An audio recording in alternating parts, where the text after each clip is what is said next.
Hello and welcome to Anatomy of Marriage. I'm your host, Melanie Studley. What's up, you guys? My name is Seth Studley. I'm a licensed marriage and family therapist, and I'm beyond ecstatic today because we are interviewing the Big Leap author, Dr. Gay Hendricks, and it's amazing. He's hilarious. He's funny. You're going to get a lot of wisdom out of this. It's something I'm going to listen to 5 times over. Right. So check it out, people. Enjoy.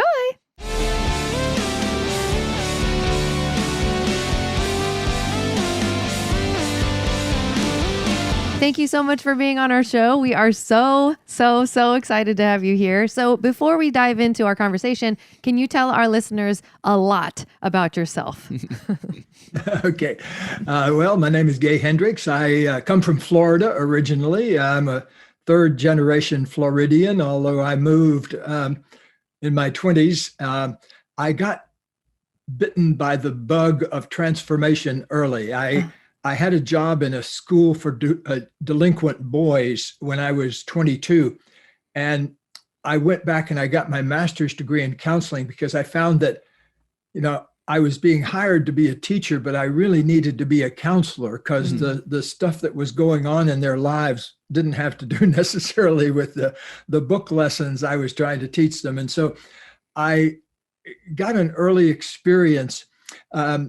And then I ran a halfway house for juvenile delinquents for a while. And then after I got my doctorate from Stanford, I went on to teach counseling psychology at the University of Colorado for many years.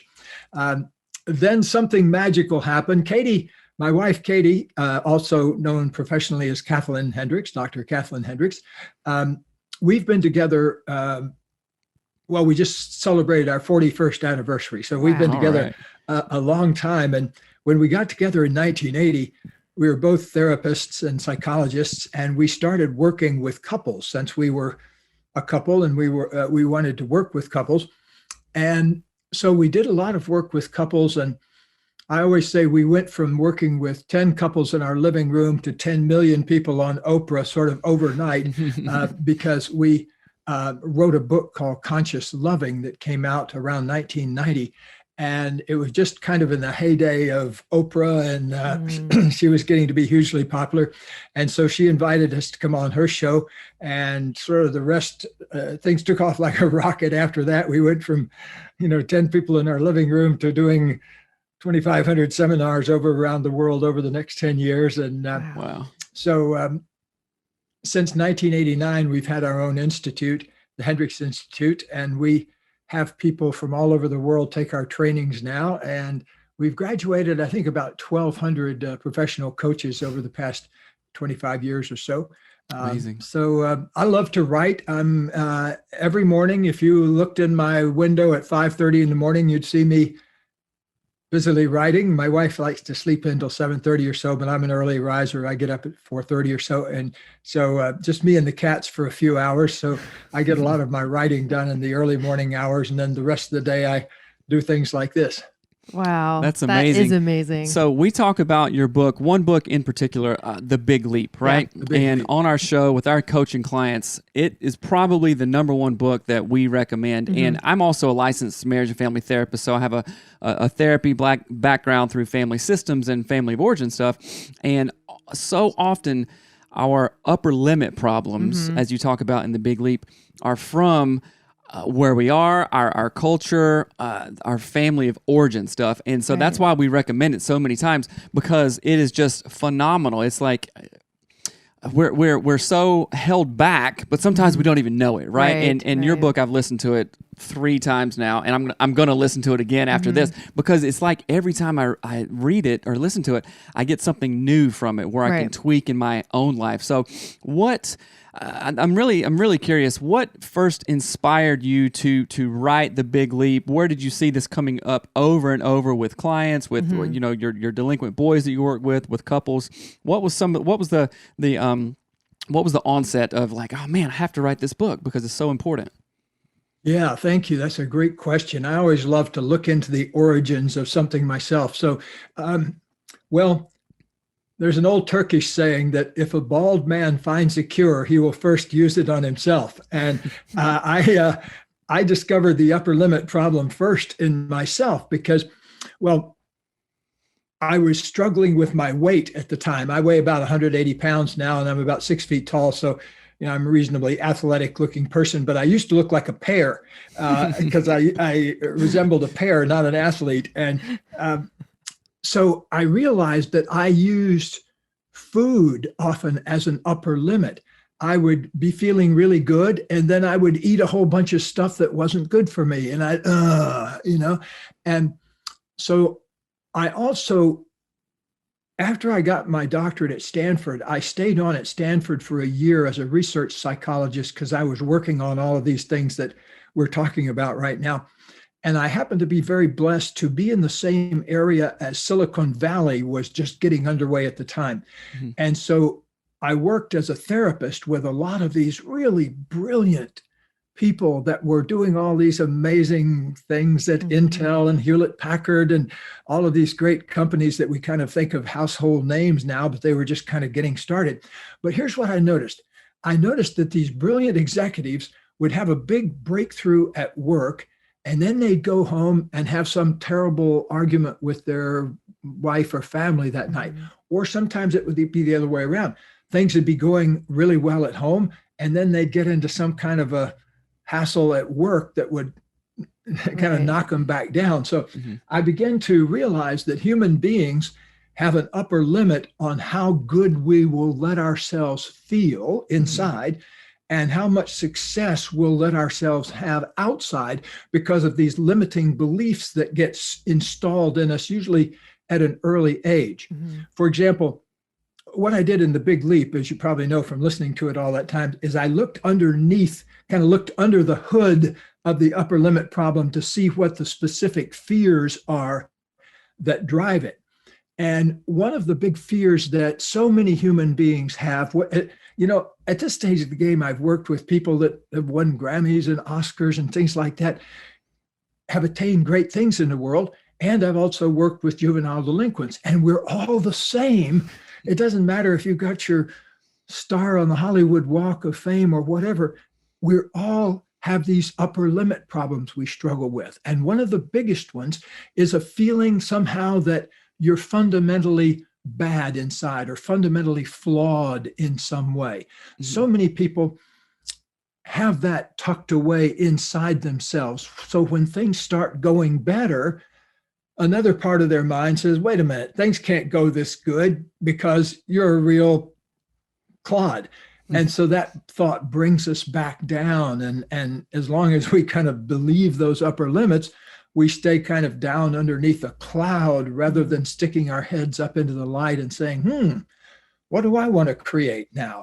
Who do I want to become? We kind of get trapped under that old cloud of our early programming.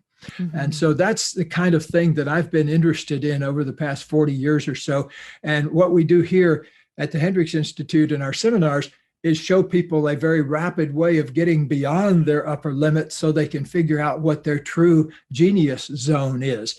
And I'll just insert a shameless plug for my new book that'll be coming out in June called The Genius Zone. Yes. And so be sure to have me back on your show at that time, and I'd be happy to talk about that. Oh, absolutely. Oh, man, I can't wait. Yeah, I know. I'm like, okay, I'm already looking forward to it. Is it June yet? Right. Well, it's already for sale. You can pre-order it. So let your people know that they can pre-order it. Right. They'll be the that's first in their amazing. neighborhood to get it. Yeah, Oh, awesome. we'll include that definitely in the show notes. Yeah. You alluded to, man, there's just so much I want to talk about, and usually my brain just pings everywhere.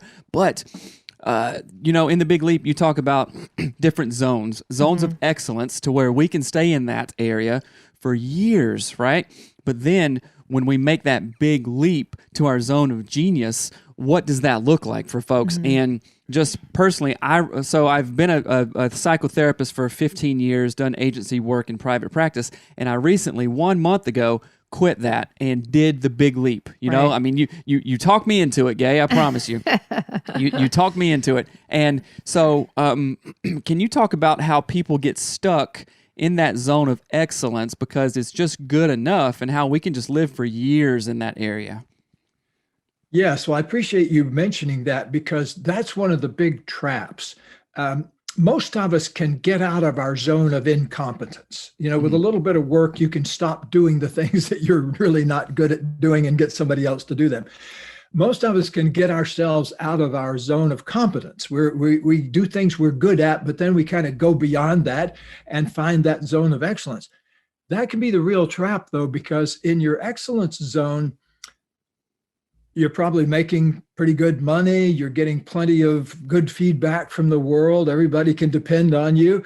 I've probably had upwards of 100, maybe 150 doctors and lawyers in here over the years who come in for sessions because the story they tell goes like this. They say, I'm 40 years old. I'm making my $500,000 a year. My wife and family loves to go on the big vacations and everything, but I feel like I'm trapped. Mm-hmm. And what they're telling me, now I know what to listen to, what they're telling me is that every human being has this capability inside ourselves called your genius zone. And when you're in your genius zone, you're doing what you love to do, and you're doing it in a way that has the biggest positive impact on other people. That's a sign you're in the genius zone. But where a lot of us get stuck is in this earlier level that I call the excellence zone, where you're doing good stuff. You can be relied upon. You're a professional. You make money. You're a provider. And yet there's this little nagging part of ourselves that's never going to be fully satisfied with that. Mm-hmm. I recently was working with a person who's the CEO of a big Wall Street firm and makes tons of money and has a great place out on the Hamptons and, contributes to big organizations. And he tells me, he says, it's almost like I can do this in my sleep, mm-hmm. but there's this other part of me that I can't quite figure out. Mm. And I know what he's talking about. He's talking about his genius zone. And so I think it's a duty of every human being, especially gifted human beings like you folks and me and others like us that listen to podcasts and like to learn and things like that. Right. One of our big obligations in life is to be everything we can possibly be, to open up our dialogue with our genius so that's in our life every day, so that we're living our genius. Mm-hmm. And I'm very blessed in a way because I started thinking about this at a relatively early age when I was in my 30s. And so I've had a lot of time. When I first started thinking about this, I calculated that I was only spending about 10% of my own time in my genius zone. And so that was around, in the 1980s, 1990, around in there. And so I set the goal for myself around 1990 of living 90% in my genius zone by the end of the century, was how I put it. Mm-hmm. So it gave me about 10 years to ramp up from 10% to 90%. Boy, the first couple of years were pretty tough because I was going from 10% to 30%, and so I had to say no to a whole bunch of things that were in my zone of excellence. Mm. You see, success in life is partly about the things you say yes to, but it's a whole lot about the things you say no to also. Yeah. Mm-hmm. So to get that happy balance between yes and no in ourselves, where we feel just as good about our no's as we do about our yeses, mm-hmm. that's a good place to be. And to do that, you got to put in some practice time. Mm-hmm. Right. I like that. What we say, let's say this to clients too, what we say yes to automatically means we're saying no to other things. Mm-hmm. And then what we're saying no to, we're saying yes to this too. So we have to be really judicious in our yeses and our no's. And where is my zone of genius in that, right? You said something a minute ago, and it was just really interesting. It made me think of it in a different way. You said, so have a dialogue with that zone of genius. And I believe in the power of self-affirmations and visualization type of practices because I've just seen it so many times in my life. And I know when I'm doing that, things really move energetically, spiritually, interpersonally. Would it make sense, or would it sound too crazy if I was just saying, okay, Gay, I'm gonna talk to my zone of genius and see what I can figure out there. Like have a real dialogue, of course, in my head kind of thing. Now, does that make sense, or could there be power in that? Could I benefit just having a normal conversation with my zone of genius? Well, I really love that because I don't know if you ever read that book many years ago by Martin Buber called The IThou Relationship. It's an you and me relationship. That's the kind of relationship I like to have when I'm doing an audio book or when I'm writing a book. I like to think I'm just having a friendly conversation with part of myself and a friend that I'm walking along, just kind of talking about. That's the tone I want to take, because I think if we can develop that kind of you and me attitude with our emotions and our genius, everything inside ourselves, it makes it so much easier to connect with people outside ourselves. Because if you have a sense of loving yourself inside and treasuring your genius and being in a friendly dialogue with it, it means also that you can be in a friendly dialogue with other people's genius, to draw that forth from them. To me, one of the most wonderful things about my marriage to Katie is that we made some initial agreements with each other that really paid off in the long run. We said, we want to create a relationship where both of us tell the truth to each other all the time about things that are going on inside ourselves. That was pretty radical, because I remember when we first started going on talk shows like Oprah, and we would talk about the value of couples being honest with each other about simple things like, I'm angry, I'm sad, I'm hurt, I feel happy, those very simple things that people tend to conceal inside themselves. And I remember one woman on one of the talk shows we were on, I don't think it was on Oprah, but it was on one of the other big ones. We were talking about this, and she stood up in the audience and she said, very impassioned, like, I don't believe a word of what you're saying. I've been lying to my husband every day for 29 years and we're still married. And the audience goes, yay! And that's when Katie and I in the green room afterwards are saying, what planet are we on here? Right. Have we come to the wrong planet with our message? Because it is pretty radical stuff, the idea of being honest. The other radical thing about our work is, and why it works so quickly, is that we invite people to take full responsibility for the things they've created in their lives, rather than playing victim all the time. You see, one of the big things that trips up couples is that arguments between couples are a race to occupy the victim position. One person says, hey, why are you doing this to me? And then the other one says, me doing it to you, it's you, you're the one that's at fault here. And then that gets into a blame game that's like two dogs chasing their tails around, and it never does get resolved. The only way out of that whole victim thing is to choicefully, joyfully take responsibility for what you're creating in your life.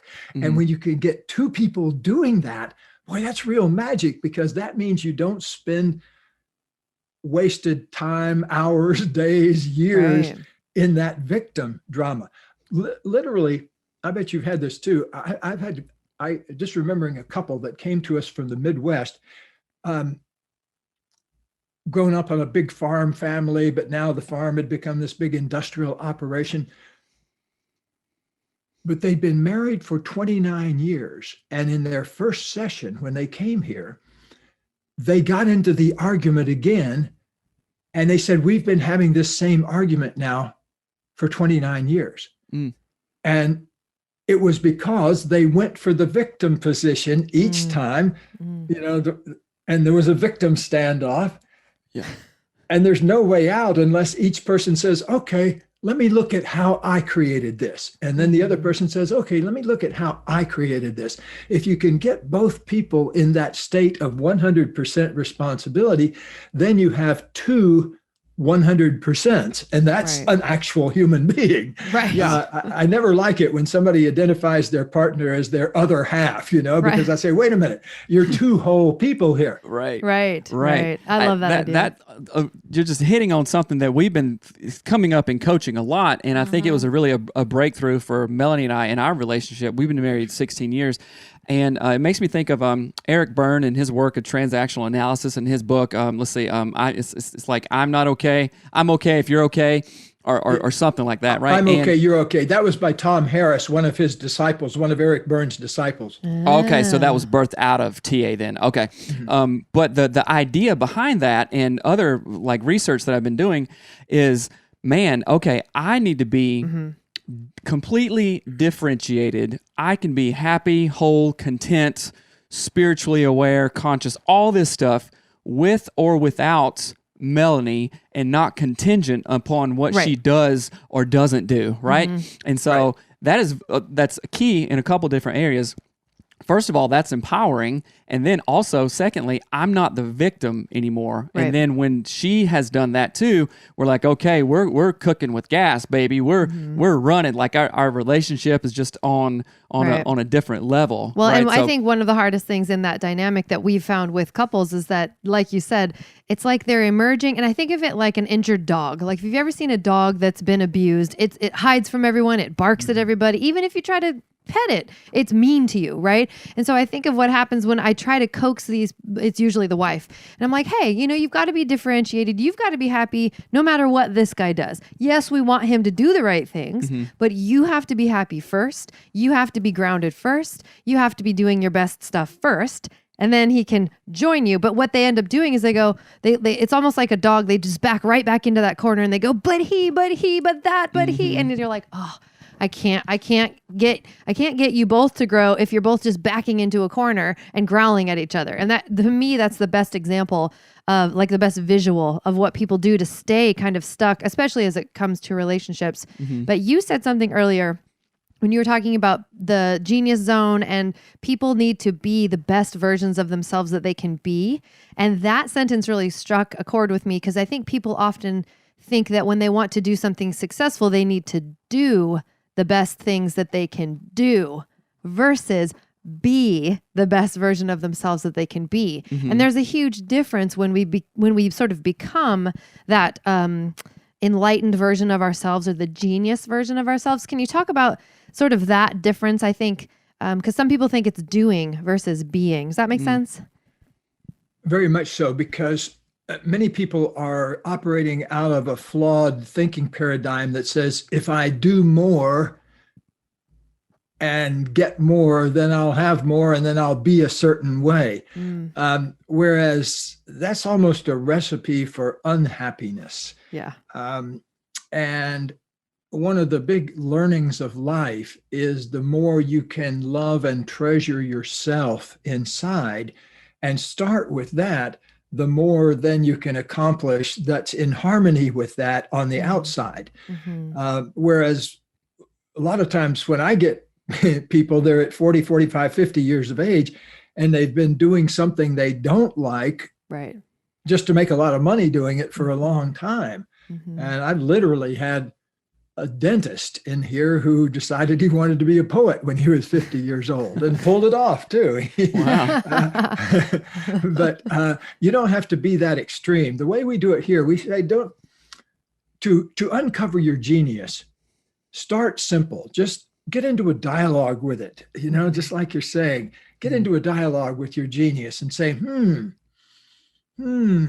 I call these wonder questions. You say, what is my true genius? Or, what do I most love to do? And how can I do that more in my work? Those are very friendly kind of questions that you would ask of a good friend, like, how could you do more of that? That's kind of a different way to go about solving problems in a way, because most people try to solve problems on the outside first and then find out that they don't work very well. And then you have to come into that sense of inner alignment with who you really are and what you really value and what you most love about yourself in order to birth that part of yourself that can invite forth the genius of other people. So leading starts, being a leader in whatever field you're in, I think starts with an inner journey as much as it is an outer journey, because I've had the opportunity now, when I was writing my book, The Corporate Mystic, back in the 90s, I had the opportunity to be with a whole lot of corporate executives because I was doing a lot of consulting in companies at the time, or sometimes they would come here. And one thing I really learned is that often the brilliance of the mind has to be integrated into the wholeness of the heart in order for a person to be a truly successful leader, whether it's a leader of a business or leader in the family. I always tell people that the longest journey they'll ever make is 12 inches. It goes from the head down to the heart.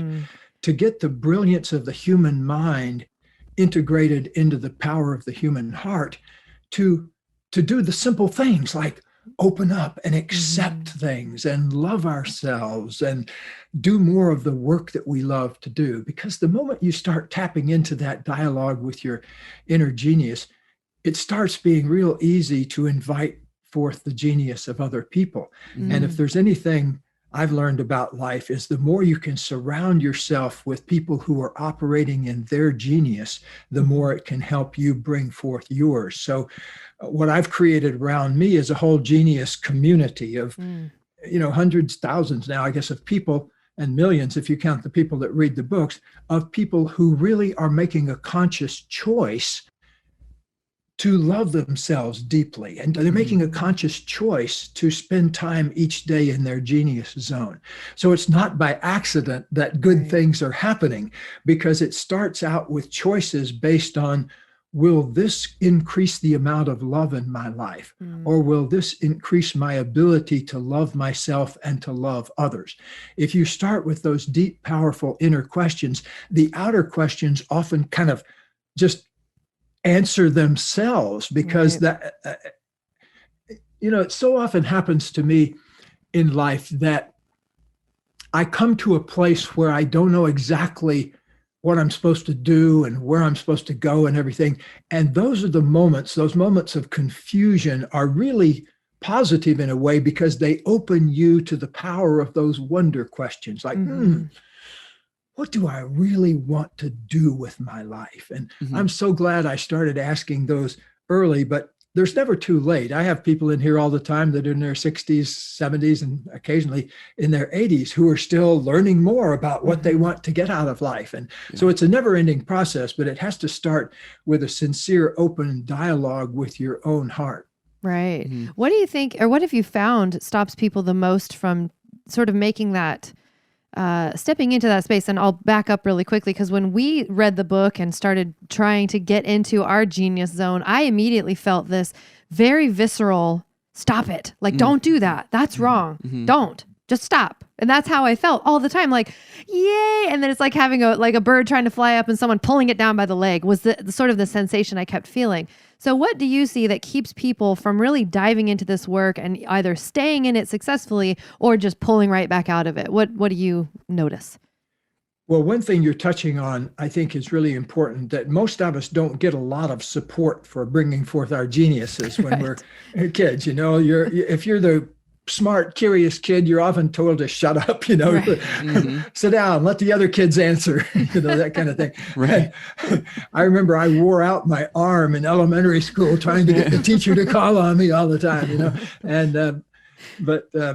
so we get a lot of early programming about, don't pay attention to that. Don't let your light shine too bright. That's one of the biggest things that people struggle with, is what I call the fear of outshining, where they get caught up in I better not let my light shine too bright because something bad will happen. In Australia, they call it, don't be the tall poppy. Don't stick your head out above the rest, for fear the farmer will cut it off first. And so they call it the tall poppy syndrome down there, but it's really the upper limit problem. What they're talking about is, don't get your head above the pack. In Australia, you can kind of see where that comes from, because Australia is populated by a lot of people that were sent there as prisoners. And so in a prison, there's a lot of that, keep your head down, don't stick your head up above, don't make a lot of noise. But it's, we've been around the world 30 some times now, and over the past 40 years. And one thing we've found is that it's everywhere. It's not a problem that exists in one culture, that all of us have an upper limit tendency in ourselves. It's really based on fear. The whole thing, you got to befriend your fear if you really want to unwind the upper limit problem, because underneath the upper limit problem is something you get scared about first, and then you do the upper limit thing. Like, for example, you go on a diet and you're on the diet successfully for 3 days. Wow, you're waking up feeling better. You got more pep in your step. Then suddenly that fear comes up. I don't deserve this. I don't deserve to feel great all the time. That's the limiting belief. And so what do? You go out and you inhale a box of chocolates or whatever your particular addiction happens to be. And speaking as a formerly fat person, I know a lot about that tendency. I discovered 50 years ago when I lost the weight, I discovered that I used food. I didn't have the upper limit language at the time. That hadn't occurred to me, but I used food as a way of dealing with emotions. Like if I felt alone on Saturday night, I'd find myself standing over there in front of the refrigerator. I wasn't really hungry, but I was just looking for something that I might amuse myself with to distract myself. And I can remember vividly the first time I actually caught myself doing that and realized, oh, I'm feeling scared and lonely, and I'm trying to fix it with ice cream.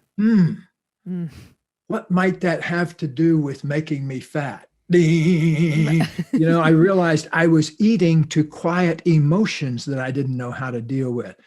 So, it took me years to get, skilled at opening up and feeling my emotions and acknowledging and being able to talk about emotions, to be able to say, I felt angry about that, or I felt hurt when you said that, or I feel scared right now. Boy, that was hard for me to say those kind of simple things because I'd grown up in an era, kind of the John Wayne era, where men were supposed to be the strong, silent type. And you couldn't imagine John Wayne saying, honey, I was sure hurt yesterday when you said something, it just wouldn't come out very well. Or sitting around the campfire out on the range, Rex, sometimes when we're out here, you start looking pretty good to me. So I didn't grow up in that era. I grew up in an era. I can even remember my big brother, who's 8 years older than I am. Once I got hit in the forehead with a baseball. I was trying to field a short hopper, and it popped up and hit me in the forehead and knocked me out for a minute. And as I got up, I was crying. And I remember my older brother, who was playing in the same game, came running over and sort of escorted me off the field. And he was saying, shh, don't cry, don't cry, don't cry. Grab your arm or something, don't cry. And there was such a programming against showing emotions. And it's different now, I know, but it took my body a long time to catch up with that, because my default instinct was to hide who I was inside, not to reveal who I was inside. Right. Oh. I like in that scenario, the guy's name was Rex. I just thought that was funny. Yeah, no, Rex. Rex. But that comes up with our coaching clients as well. It's a lot of stuff that we have to unlearn. Right, that we learn from family of origin, that we learn from culture, John Wayne movies or whatnot, and being able to face that fear of, wait a minute, I can't feel this incongruency anymore. If I feel like I need to cry or talk about something, that's really hard to hold on to for 10, 20, 30 years even. And sometimes just for guys, it comes out in anger, I think, typically, But if we can get that in balance and kind of face that fear. I think one thing that you said about the upper limit problem is, oh man, I lost my train of thought there. Maybe it was an upper limit. Maybe I ult, as you say in the book, right? I don't know what it was. Let's see. Well, one thing I wanted to bring up that you had mentioned was this idea of being comfortable with fear, or what did you say? What term did you use? Get friendly conversation going with your fear. And a lot of times we see with, especially our male clients, usually, like you're saying, they're in their 40s, 50s, they're dads, and they're married. And instead of having friendly conversations and trying to figure out what their fear is telling them, they just explode and yell at their wife. They just explode, or they go drink, or they do whatever. And so it almost feels like this. Like if you're swimming in the water and a shark keeps coming after you, and instead of turning and facing it and trying to fix the problem, you're just I'm going to swim this way as fast as I can and hide. But then the shark finds you, and you just start doing this for 30 years, right? Instead of, go ahead. Well, I wanted to mention that fear has 4 different expressions. Okay. We call them the 4 F's around here: fight, flee, freeze, faint. So when organisms get scared, Some people come out swinging. That's their adaptation to fear, is to get angry, to get away from their fear by getting angry. Right. Some people turn and try to avoid it, try to flee. Mm-hmm. So fight and flee are probably two of the biggest ones. But faint and freeze, faint doesn't mean you necessarily keel over. It just means you kind of get spacey, Right. and can't think straight, and get the urge to go watch an old Star Trek episode, or an old American Idol episode, or whatever. And freeze doesn't mean you turn to ice. It just means your muscles tighten up. You can't think straight. So you need to kind of figure out which modality you go into. I think somewhere on one of our websites, we had a quote from a guy that was so good. He said that one word he learned in our training changed his marriage. And the one word was, instead of communicating when he was angry, he looked underneath his anger and he realized that most of the time when he was angry, what he really was feeling was fear. He didn't realize that anger was an expression of fear. And so he said to his wife one day, when he was angry, "I'm scared of ... And it completely unwound a whole pattern. He said his wife, her jaw literally dropped, like, because she couldn't believe her husband was saying that kind of thing. That actually happened in my relationship with Katie about, I would say, a year into our relationship. We hadn't learned a lot of these things now that we teach. We had to kind of fly by the seat of their pants, because when we got together, there weren't any marriage manuals or self-help books. We had to write them ourselves. And so imagine a world without self-help books. You can't even imagine that world. It's like a world without these things in our lives. Oh, boy. So I'm glad we had to do that in a way, because we had to kind of learn by doing and figure out things and make 1,000 mistakes. And because of that, the next generation doesn't have to make as many mistakes. But there was this one moment where our relationship really changed. And it was because of this same thing of being able to communicate something I was scared about rather than something I was angry about. I was in the middle of criticizing Katie for something. Yama, yama, yama, yama, yama. And all of a sudden I realized, oh, my voice sounds irritated and I'm criticizing her, but what I'm actually feeling down in my belly is fear. And so I just blurted out that. I said, I just realized I sound angry, but what I actually am feeling is fear. Let me just stop it. What am I scared about? It took about 1/10 of a second. I realized that underneath the anger was this fear of losing her. That I was operating out of a fear of losing her, and that if I kept her at a distance, it wouldn't hurt as much if we ended up breaking up. That was such a huge moment of my life, because I realized, oh, well, let me just communicate that. Yeah. I'm afraid of losing you. And, wow, that was a huge moment, because it was kind of like dropping again from here down into here. Right. Yeah. And so we do our best now in our trainings. We say, learn to communicate your emotions in the same tone of voice as you communicate the time of day. You don't have to say to somebody that asks you, what time is it? You don't have to say, it's 9:42. You can just say, it's 9:42. And just like if somebody says, I'm sorry, did I hurt your feelings? You can say, yes, my feelings did get hurt. Let's talk about that. So just those little moments. So that's gold right there. And I just want to meditate on that. But I'm realizing something as you guys were talking, and maybe that's why I kind of lost my train of thought there for a minute, because these last, I think, 3 days, I've just been kind of irritable. Right. And typically I'm fairly easygoing, like, growth mindset, open, all this stuff, right? But I've just been, what is going on? What is this? And I was like, well, wait a minute. It's basically, 30 days ago, I quit my 15-year career as a psychotherapist to dive into this full time. Okay, so there's some anxiety around that. There's some adjustment around that. That's great. and still trying to just go through things. Okay, things are going good. I'm like, things are going well, right? But I'm just irritable. What is this, right? So, talking to Melanie, I was kind of like was rude and ugly to her, a little bit, snapped at her. But now that I'm thinking about it, okay, it's what's below the anger, the irritability, just the like, okay, you're just a, I don't know, grouchy person right now, is fear. Right. Like, wait a minute, what if I made the wrong choice of making this big leap? Right. What if we don't, hit our, client goals for coaching clients? What if, man, our kids are going to turn out like this, which reminds me of like a relationship with my own dad.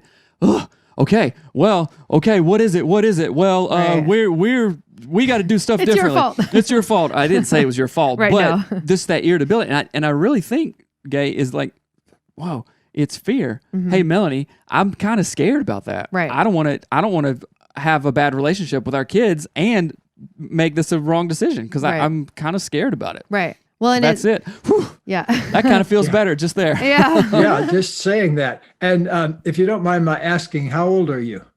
I am 43. Yes, 43. I thought it was 42, but it's 43. Yeah, well, they usually, the reason I ask that is midlife is usually considered like 42 to 55. So you're knocking on the door of this huge change in your life. In developmental psychology, we say in your 30s, you find your life. In your 40s, you build your life. And that's a big deal, so treat yourself to some fear. Make friends with it. It's been here longer than we have. Celebrate it. Paint it red. Right.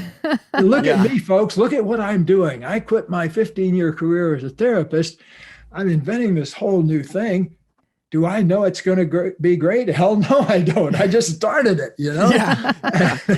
But I want to tell you something funny that just happened to me the other day. This is an era of political correctness, right? And so 99% of all the fan letters I've ever gotten for the Big Leap, I've received thousands of them by now and, hundreds of great reviews on Amazon, but occasionally a real clunker of a bad one will come in the door.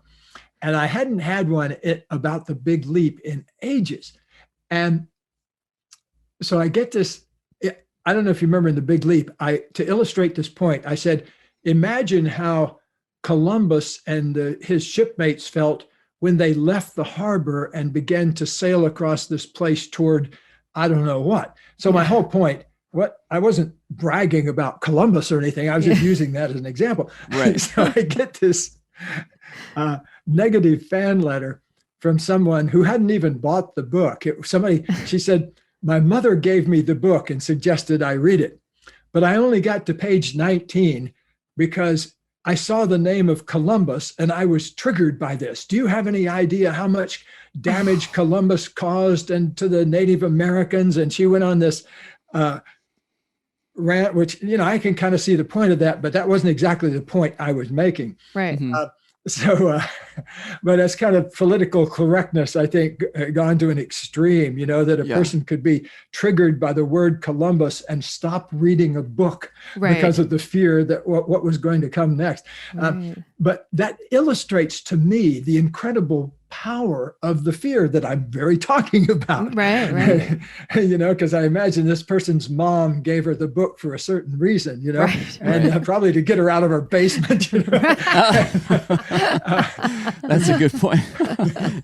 And but we all need to take that under consideration because it just speaks to the amount of fear that we have when we're jumping off into the unknown. Right. That's why I recommend you start doing it 10 minutes at a time. So plug into your calendar 10 minutes today on your genius zone, doing what you most love to do. Next week, maybe bump it up to 20 minutes. And so you don't have to throw your life over entirely and row off to Tahiti with your 23-year-old secretary or anything like that. You can just begin 10 minutes a day of dialogue with your genius. Yeah, I love that. I love that. And I also want to be respectful of your time. Right. So we two questions. I'm where time comes from. That's good. Yeah. What is your zone of genius right now? would you say? How are you living out your zone of genius? Well, I'm doing this, for example. This is definitely in my genius zone. One of my aspects of my genius is the ability to explain really complicated stuff in a really simple way that allow people to get it. And so I continue to do that. Technically, I haven't had to work for a living for 30 years, so thanks to Oprah.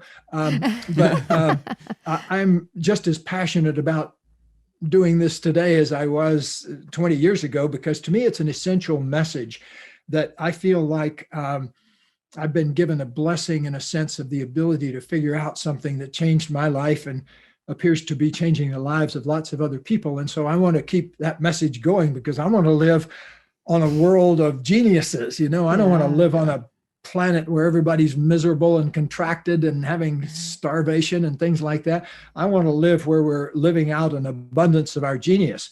And one of my mentors, Buckminster Fuller, said there's enough resources on earth for everyone to be a billionaire, not just a millionaire.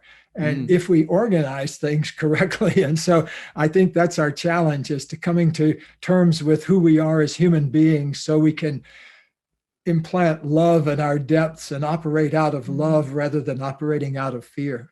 Yeah, that's great. I know the three headers on on HendricksInstitute.com is body, relationships, and big leaps, right? And that really kind of embodies what the spirit of what you're saying. And one last question, I guess two last questions. But what right now currently is bringing you the jazz? And I know that question is similar to what I just said, but just it could be canoe racing or building a log cabin. I don't even know. Well, a tumble of things come through my mind. First of all, I'm working on a new mystery novel in my early morning hours. I don't know if you guys know this, but I write mystery novels in my spare time. I did. I haven't read them, but I did know that. That's cool. Yeah, I've got two different mystery series. One is a Tibetan Buddhist private detective, and another one is a Victorian era named kind of a crosstown competitor of Sherlock Holmes named Sir Errol Hyde. But I'm just now launching a third series with a really interesting new character named Garrett Stone. And he's a former Navy SEAL, but he's very different than what you might think of. And so I'm just working on him and in the early morning hours, and it's right now got my juice up. Also, I love fresh air oriented activities. Katie and I go for walks, and we have a beautiful home here that we look after, and beautiful gardens and things like that. And so we've lived in this home now for 20 years and kind of fine-tuned it to our specs. And I like to play golf. I'll be playing golf tomorrow. I played golf yesterday. So I live about 2 minutes away from the Ojai Valley Inn golf course, where I've been a member for many years. So I regard golf as a walking meditation. That's my goal when I play golf, is to have a 3-hour walking meditation. Oh, I love that. Yeah. I love golf. I've played throughout college and worked at golf courses in a different life. We live across the street from a golf course, across the street from one. But I just want to say thank you, from the bottom of our hearts. Yeah. Your book, The Big Leap, has impacted not only my life, but Melanie's life as well. And then that has impacted our marriage, which impacts our family, which impacts our podcast, and impacts our coaching and our mission. Everything. So I'm really sincerely thankful that you wrote that. Thank you so much for taking the time out of your busy day. We really appreciate it. And where do you want our listeners to go to learn more about you? What do you want them to buy? Of course, we're getting the book, all of that. So tell us more about all that. Okay, good. They can pre-order my new one, The Genius Zone. That's probably the most practical right now today thing to do. That'll be out, God willing, God and Goddess willing, on June 29th. And so in the meantime, I would say the best thing anybody could do is go over to Hendricks.com and look up all our different options. And we also have a nonprofit foundation that has a lot of free resources in it, the Foundation for Conscious Living. And we encourage people to go there and learn all about our different resources that they can access at home. So Hendricks.com is good. Also, just to go outside and take a few deep breaths today and ask yourself, what is my true genius? What do I most love to do? If you're circulating that question through your mind, you're a friend of mine. I Awesome. love it. Well, thank you so much. I'm going to listen to this show. I know. Probably a couple times, not for editing reasons or anything like that, we love it. but to get the nuggets out of there. So Yes. again, thank you so much, and we'd love to have you back on when the new book comes out. So we look forward to it. Good. Thanks for doing the work. Blessings to you. All right. You Thank too. you. All right, Bye-bye. Bye-bye.